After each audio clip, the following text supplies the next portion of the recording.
یہ سارے حضور کے غلام جو آئے بیٹھے ہیں نا، اور حضرت بابا بلے شاہ، حضرت خواجہ دائم الحضوری قصوری، ان کی اس دھرتی کے اندر ہم جو حاضر ہیں، اور آپ نے جس محبت کا اظہار کیا ہے نا، کہ میں جڑی کہنا نا گل وچ ہو رہے وہ گل یہ ہی ہے۔ انہوں نے مسجدوں سے سپیکر اتار کر اور مورتیوں کے اوپر دودھ چڑھا کر اور اسلام کے خلاف قوانین بنا کر انہوں نے سمجھا ہم نے پاکستان فتح کر لیا ہے، آئندہ لبرلزم آئے گا۔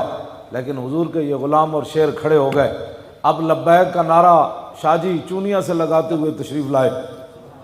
ہم لاہور سے آئے، پتہ نہیں گاؤں کتنے دور دور سے حضور کے غلام اپنی جیبوں سے پیسے خرچ کر کے آئے۔ جس مہنگائی کے دور میں روٹی نہیں پوری ہو رہی، یہ حضور کے غلام اپنی جیبوں سے پیسے خرچ کر کے دنیا کو بتا رہے ہیں، کمینو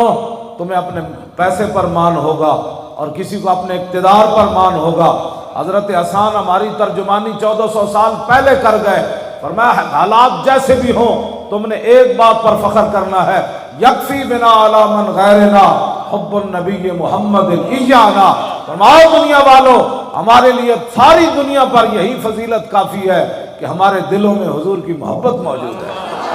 لبیک لبیک لبیک یا رسول اللہ، لبیک لبیک لبیک یا رسول اللہ، لبیک لبیک لبیک یا رسول اللہ، لبیک لبیک لبیک یا رسول اللہ، لبیک لبیک لبیک یا رسول اللہ، لبیک لبیک لبیک یا رسول اللہ، لبیک لبیک لبیک یا رسول اللہ، لبیک۔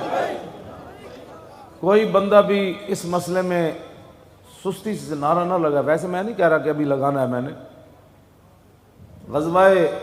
حنین کے موقع پر نبی علیہ السلام نے انصار کو مال نہ دیا، بات ہو گئی تو میرے آقا و مولا نے انصار کو بلا کر فرمایا اما تردون، لوگوں کو سلائی مشینوں پر مان ہے، لوگوں کو اپنے ایم این او پر مان ہے، لوگوں کو اپنی حکومتوں پر مان ہے۔ میرے آقا نے غزوہ حنین کے موقع پر کیا بات ارشاد فرمائی، جب آپ نے انصار کو جمع فرمایا مجھے یہ خبر پہنچی ہے کہ میں نے تمہیں 100 اونٹ 1000 اونٹ نہیں دیا، بکریاں نہیں دی تو تم پریشان ہو۔ تو جو انصار بڑے صحابہ تھے عرض کی حضور ہم نے بات نہیں کی، نوجوانوں نے کی۔ فرمایا جس نے بھی کی سنو، اما تردون ان یذهب الناس بالشاة والبعیر وتذهبون بالنبی الی رحالکم۔ فرمایا کیا اس بات پر تم راضی نہیں کہ باقی دنیا جب گھر پہنچے تو پوچھے کیا لائے، کہا بکریاں لایا، اونٹ لایا،